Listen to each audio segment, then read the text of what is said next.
People don't know how good it feels to be fit. People don't know how good it feels to be this close to feeling like a wild animal, just constantly on the move, constantly on the hunt.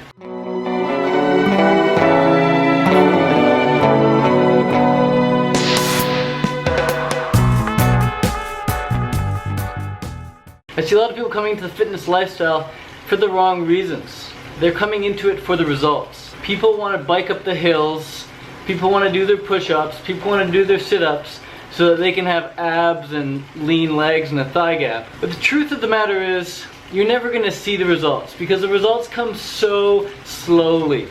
So don't do it for the results. You're not even entitled to the fruits of your labor. You're only entitled to the love of your labor. Fall in love with the process of working out. Fall in love with just working out for the sake of working out. Don't enter the fitness game. Don't enter this fit lifestyle just to see results. You've got to love it. You have to love biking. If you don't love biking, don't bike. Go away, go home. If you don't love running, get off the track, get off the treadmill. If you don't love swimming, get out of the pool, go do something else. Go do what you really love. You can do dancing, you can do hiking, you can do ultra running, you can do surfing, you can do skateboarding, you can do snowboarding, you can do free running, whatever. There's all sorts of movements you can do. You can have sex, you can be a porn star, whatever. Just find what you love in a way that allows you to move your body. That's number one. Just fall in love with the process, but don't get caught up in the results. The results come so slowly, you can't see them. It's like watching a blade of grass grow, alright? You sit and you stare at a blade of grass, it's gonna grow. No doubt it's gonna grow as long as it gets its sun and its water. But you're not gonna see it grow because it happens so slowly. And same with watching a flower open up. You can sit and stare and watch a flower open up, and next thing you know it'll be open, but you won't actually see it open because it happens way too slowly. It's like the continents, okay, on Earth. The plates are shifting. North America is like separating from South America or something, like just or Europe or something, like Asia and Australia is floating away. All continents are moving around, but we can't see it because they happen so slowly. Like they move like an inch a year or something. But the fact is they're moving. So the fact is when you work out, you're going to change. It's inevitable. You're going to change. But the rate at which you change happens too slowly for you to see. So don't even focus on that. Don't even keep looking in the mirror. Just fall in love with the process of it. I'm not biking so that my legs can be jacked. I'm not biking or running so that my butt can be nice and tight. But as a result of biking and running, as a result of loving biking and running, man, my legs are cut and my butt is pretty tight. But that's just a result of it. I don't swim for biceps, but swimming does help my biceps. See what I mean? It's paradoxical. You gotta do it for the love of it, and you're gonna love the results, but don't do it for the results. Second thing you gotta understand is that you need goals. You need written goals. You need clearly defined goals that you go over time and time again, that you rewrite, that you reestablish in your mind, you know, that you reform, that you refit to your current situation, your current desires. Your goals are always going to change, but as long as you have some goals, you're going to be able to work towards something. So one day my goal might be to run a sub 17-minute 5K. Next day I might be so inspired, you know what, I'm going to do a 16-minute 5K. A couple weeks later, you know what, I'm going to do a 15-minute 5K. A couple months after that, you know what, I'm just going to go a 16:45 5K. Goals are always changing, but at least they give you something to work for. The goal has to excite you enough to get you out the door and get you training. Doesn't matter what the goal is. The goal is like a trick to get your mind engaged enough and excited enough to go out and work for something. And this is why it's so easy for triathletes, especially triathletes. There's something called post-Ironman blues, post-race blues. And after the big race is done, after the big event is done, athlete goes home and they actually feel kind of depressed for a week or two, maybe even a month or two, because they don't have any goals worth striving for. They've done their big race. They've accomplished it. They trained a whole year for it. Maybe trained 2 years for it. Now it's done. It's over. So afterwards they're like, oh, they're kind of like let down, you know? It's what a lot of musicians feel after they go on tour. They go on tour. They tour 50 states, 50 days, have a bunch of people show up, all their concerts. They're working hard on a mission, and then it's over and they're done. They have nothing to work towards. So you've got to reset your goals often. Have them written down on paper. Have them written on your iPhone. Have them written on your MacBook. Tell other people about them if you want. Have clearly defined goals in a bunch of different areas of your fitness. Don't just go mindlessly work out, because when you do that you can get bored. People said, Ted, don't you get bored? No, because I got goals, and when you get goals, you can make games. And when you make games, you have fun. I'll say that again. When you have goals, you can make games. And when you have games, you can have fun. So, if my goal is to run, let's say a 15-minute 5K, then I say, okay, can I even run 200 meters at that speed? And I'm like, oh shit, yeah I can, it's really hard, but I can do it. I'm like, okay, cool, what a fun game. I'm gonna try and run 250 meters at that speed. I'm gonna try and run 300 meters at that speed. I'm gonna try and run a whole kilometer at that speed. And then you keep adding up, keep playing games. You keep mixing it up, saying, okay, today I'm gonna do 1 kilometer at that speed, and then I'm gonna do 400 meters at that speed, then I'm gonna do 200 meters at that speed, and I'm gonna repeat the whole thing times 2. And eventually you get to a point where you're like, you know what, I'm just gonna go for it. I'm just gonna do the full 5K under 15 minutes. But it's a game you play the whole time. So that's the second thing, you gotta have goals. With goals comes games. Games is fun. Third thing you gotta understand is that it's not all about food and then fitness. You don't just eat a bunch of carbs and you go train. Sleep comes first. Recovery has to come first. Recovery, recovery, recovery. Get a good early night's sleep. Sleep in, take a nap, take another nap if you need to. And when you're fully recovered, then you're gonna have a good appetite. You're gonna be more in tune with your body, what it needs. Then you're gonna eat the right foods. You're gonna eat some high carb foods, some plant-based foods, some fruit hopefully. And then you go work out. Most people have that the other way around. You know, they work out and they're like, oh my god, I'm so hungry, I just worked out. And they eat, and then they stay up late and they're like, oh my god, I'm so tired. And boom, they can't continue the next day. They can't go out and train again because they're too tired unless they have stimulants. And stimulants just make them more tired, more tired, more tired. So when you focus on recovery first, recovery is the first pillar.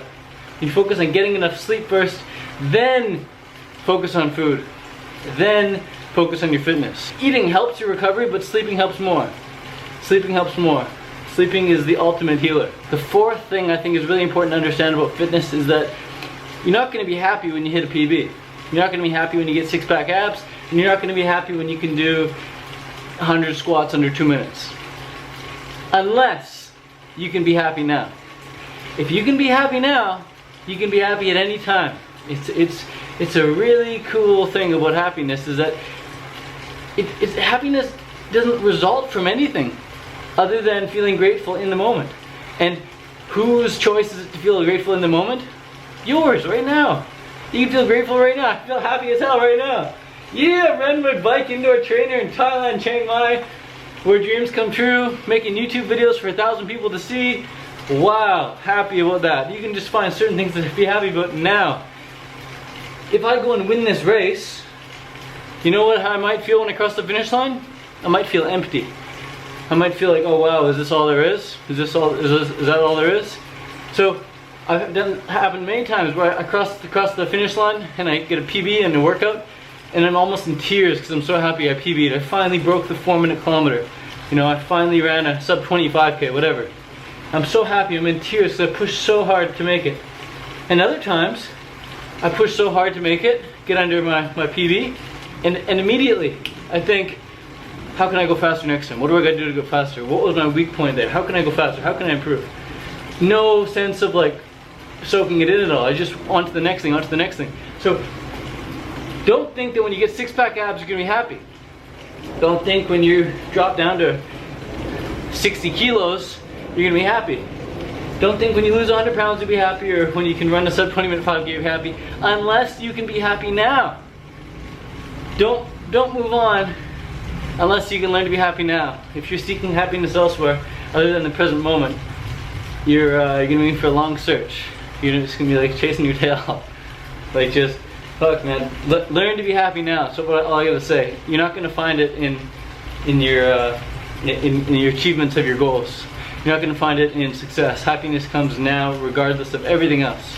And the fifth thing you got to understand about fitness is that 99.9% of the planet could care less if you're 3% body fat or 30%. 99.9% of the planet could care less if you run a 20-minute 5K or a 40-minute 5K. 99% of the planet could care less if you can do 10 pull-ups or if you can deadlift 300 pounds. Nobody cares. So what's the point? Don't do it for anyone else. The point is, you do it for your journey and you give that journey meaning. You give that journey meaning. So, when I cross the finish line at the race and I come first place, nobody really cares. Sure, maybe a handful of people care, maybe 12 or 24 people care, maybe 100 people on Facebook say they care, but truth is, nobody really cares. The only person who cares should be me, really. And again, I don't care so much about the end result, I care more about the journey. You know, if I broke my leg and snapped my neck to come first place, I wouldn't really care about first place, I care more about snapping my neck and breaking my leg, but that's part of the journey. Don't do it for anyone else but yourself. You've got to do fitness for yourself. You've got to find out why you love to do it. And the reason people aren't doing it, like, fitness is so freaking simple. You either get on a bike and start pedaling, you either hop in a pool and start swimming, you either put your shoes on and start running, or you go to the gym and you start lifting weights. Swim, bike, run, strength train. Really simple. Just go and do it. Right? There's no mystery involved. It's not like starting a business or anything. It's just like you just put your shoes on and go. You get on your bike, put your helmet and go. Jump in the pool and go. It's very simple. So why aren't people doing it? Why aren't people doing it if it feels this good? That's why. People don't know it feels this good. People don't know how good it feels to be fit. People don't know how good it feels to be fit. People don't know how good it feels to be this close to feeling like a wild animal, just constantly on the move, constantly on the hunt, constantly on the chase, constantly on the play. People don't associate fitness with pleasure. Most people associate fitness with pain. And once you start associating fitness with pleasure, you can say, yeah, fitness feels great, fitness feels great. And then you have a much better chance of turning it into a habit until it becomes automatic. So when I wake up in the morning, I don't think about, am I going to work out today? I wake up, I instantly grab some fruit, instantly either put on my shoes or put on my helmet or put on my bag and go to the gym, or go put on my goggles and go swim. It's automatic, it's autopilot. I take a nap midday, 4 p.m., 3 p.m., 11 p.m., whatever time of day I take a nap, or 11 a.m. Wake up from the nap, what do? Instantly grab a little bit of food, grab a little bit of water, go work out again. It's automatic, I don't think about it. Making YouTube videos, same thing. First you associate it with pleasure. I make a YouTube video, I get some comments, I get some feedback, I help some people. Then I gotta do it often enough to make it a habit. So that when the chance comes, like right now, I'm like, yeah, I can make a YouTube video right now. It's automatic, it's habit. You don't really need to think about it. It doesn't take up too much decision-making power. So these are just some things to think about. A bit of a long video, but hope you got something from it. I'm gonna do my intervals now. It's been 16 minutes. Good 20-minute warm-up should do the job. Peace, thanks for watching. And yeah, hopefully I'll try and smash it in Bangkok this weekend. Check it out, this is what it looks like when I'm racing.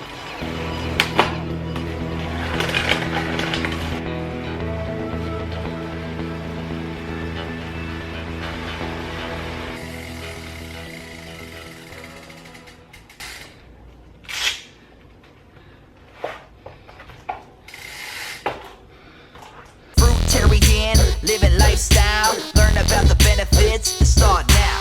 Eating from the vine and feeling divine. Fruit living with nature's design.